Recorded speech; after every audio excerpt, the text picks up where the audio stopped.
Halo semua, gimana kabarnya? Saya doakan semoga kalian sehat selalu dan baik-baik saja. Kembali lagi bersama Mang Doher. Pada kesempatan kali ini, Mamang akan merangkum sebuah alur cerita film yang berjudul Jungle Run yang dirilis pada tahun 2021. Film ini menceritakan tentang petualangan seorang gadis yang bernama Mandy dan saudaranya yang bernama Scott yang mencari ayahnya yang hilang di sebuah hutan di Amazon. Gimana keseruannya? Kita langsung saja ke ceritanya. Diawali dengan diperlihatkan sebuah penebangan pohon di hutan Amazon. Kemudian ketika mereka menggali di hutan itu, mereka menemukan sebuah artefak kuno. Lalu seorang peneliti yang bernama Profesor Kirin menjelaskan artefak kuno tersebut. Ia mengatakan artefak ini bernama Kupulira. Kupulira adalah sebuah legenda pelindung hutan Amazon. Kemudian kepala konstruksi itu ingin membuat kesepakatan dengan Profesor Kirin untuk menjual artefak itu. Namun Profesor Kirin menolaknya. Ia tidak berani melakukannya karena ia hanya ditugaskan untuk melindungi hutan itu. Dan tiba-tiba artefak itu pun bercahaya dan mengeluarkan suara yang cukup keras, sehingga suasana di tempat itu pun langsung berguncang. Dan film Jungle Run pun baru dimulai. Lalu kita dilihatkan dengan sebuah pelabuhan di Manaus, Brazil. Ada seorang wanita yang bernama Mandy yang ingin menumpang sebuah kapal. Dan di kapal tersebut ada seorang kapten yang bernama Lebek beserta anak buahnya yang bernama Shark dan Tessie. Lalu datang lagi seorang wanita yang bernama Vera. Ia juga ikut menumpang kapal itu. Ternyata Mandy mengenali Vera yang mempunyai perusahaan yang menyewa ayahnya. Mandy pun menanyakan keberadaan ayahnya. Vera menjawab bahwa ia juga sudah kehilangan kontak selama 4 hari. Itu alasan Vera mengapa pergi ke sana, untuk memastikan keberadaannya. Mandy pun tidak sendirian, ia ditemani saudaranya yang bernama Scott.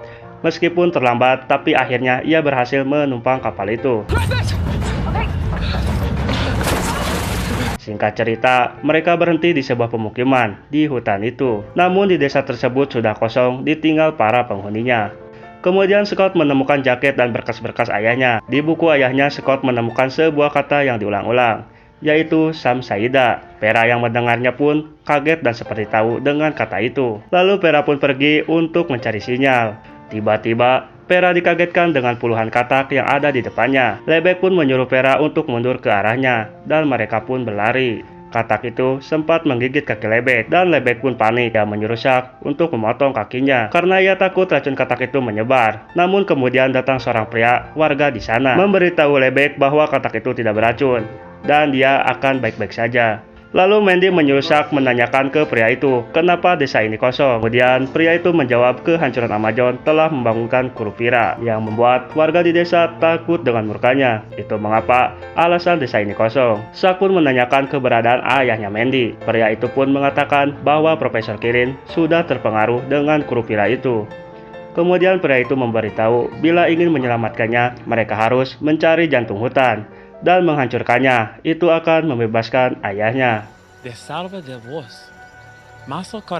Lalu mereka pun kembali lagi ke kapal untuk melanjutkan perjalanan. Lebek sempat menolak untuk mengantarkannya ke Sam Saida. Namun Vera akan membayar lebih asal mengantarnya sampai ke Sam Saida. Di tengah perjalanan, mereka harus diganggu dengan ratusan piranha yang merusak mesin kapalnya. Ketika Tessie berusaha memperbaiki mesinnya, tiba-tiba piranha itu menyerang Tessie hingga membuatnya terjatuh ke air.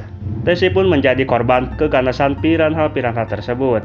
Tak hanya itu, piranha terus memakan dan merusak kapalnya, sehingga mereka pun harus menepi di sana karena kapalnya yang rusak dan tenggelam oleh piranha itu.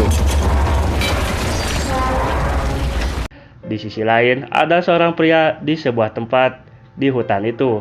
Ia bernama Profesor Kirin. Dia adalah ayahnya Mandy. Ia seperti terpengaruh dengan batu Kupulira itu, sehingga membuatnya sering berhalusinasi. Lalu kita kembali lagi ke Mandy dan yang lainnya yang berjalan kaki menyusuri hutan itu.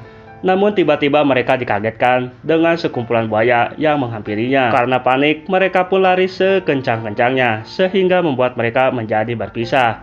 Mandy dan Lebek pun naik ke atas batang pohon. Lalu ia melihat ada sebuah tanda di pohon itu yang menandakan batas wilayah suku di hutan tersebut, yaitu suku Yanomami. Scott yang terpisah sendirian terus berusaha mencari yang lainnya, sementara Shark dan Vera dibingungkan dengan suara yang menyerupai suara Scott. Namun Chuck meyakinkan Vera supaya tidak mengikuti suara itu, yang akan membuatnya masuk lebih dalam lagi ke hutan tersebut.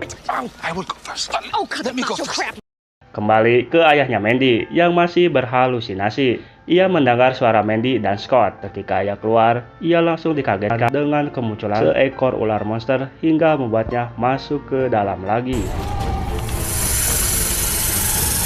Kemudian kita kembali lagi ke Mandy dan Lebek yang sedang menyeberang di sebuah jembatan. Namun sialnya, mereka dihadang oleh suku Yanomami di atas jembatan itu. Scott yang menghampirinya membuat mereka ditangkap karena para suku kira mereka pekerja konstruksi yang menghancurkan hutannya. Karena Scott memakai bekas jaket ayahnya, dan itu alasannya mereka ditangkap. Kemudian mereka dimasukkan ke sebuah kandang, dan di kandang tersebut sudah ada Vera dan Chuck yang sudah terlebih dahulu ditangkap. Lalu mereka dibawa ke bawah pohon untuk dieksekusi dan dijadikan persembahan oleh suku itu. Ketika Lebek akan dipenggal, tiba-tiba seekor laba-laba monster turun dari pohon tersebut dan membunuh para suku Yanomami itu. Lebek dan yang lainnya pun berhasil kabur dari tempat tersebut. Di keesokan harinya, mereka memutuskan untuk pergi ke sebuah air terjun. Karena menurut Mandy, jantung hutan itu pasti ada di sana. Mereka pun bergegas untuk pergi ke air terjun tersebut. Ketika sampai di air terjun, mereka sampai ke sebuah mulut gua. Scott yang mendengar suara ayahnya pun langsung masuk ke dalam gua. Mandy dan Vera pun berusaha menghentikannya, karena menurutnya itu hanyalah suara kupulira yang dapat menirukan suara orang lain. Di luar gua, Lebek dan Chuck berniat mengambil jantung hutan itu dan membawanya. Kemudian Chuck dan Lebek pun masuk ke dalam gua. Ketika di dalam gua, Lebek seperti terhipnotis. Sementara Chuck, tiba-tiba dia dimakan oleh seekor ular monster penghuni gua tersebut. Lalu ular itu menghampiri Mandy dan memakannya. Terus ular itu pun memakan Scott dan Vera. Beruntung Mandy dapat keluar dari perut ular itu menggunakan parangnya dan berhasil membunuh ular tersebut. Scott dan Vera pun dikeluarkan dari perut ular itu dan berhasil menyelamatkannya. Setelah ular itu mati, mereka pun menemukan jantung hutan tersebut. Singkat cerita, mereka pun kembali ke hutan. Di situ mereka menemukan Lebek dan ayahnya, namun sudah terikat oleh akar hidup di sebuah pohon. Kemudian ayahnya pun menyuruh menghancurkan jantung hutan itu. Lalu akar hidup itu membangunkan monster dari dalam tanah. Namun ketika jantung hutan itu dihancurkan, monster itu seperti terpengaruh dan pergi. Namun Vera malah menembaknya. Kemudian monster itu menghampirinya, dan Vera pun harus tewas dimakan tumbuhan yang ada di depannya. Kemudian monster itu pun pergi meninggalkan tempat itu. Mandy dan Scott pun berhasil menyelamatkan ayahnya. Karena ayahnya selamat, maka film Jungle Run pun sudah berakhir. Terima kasih buat kalian yang sudah menonton. Jika kalian suka, tinggal subscribe aja, biar kalian tidak ketinggalan video terbaru lainnya. Sampai jumpa di Alur Film berikutnya.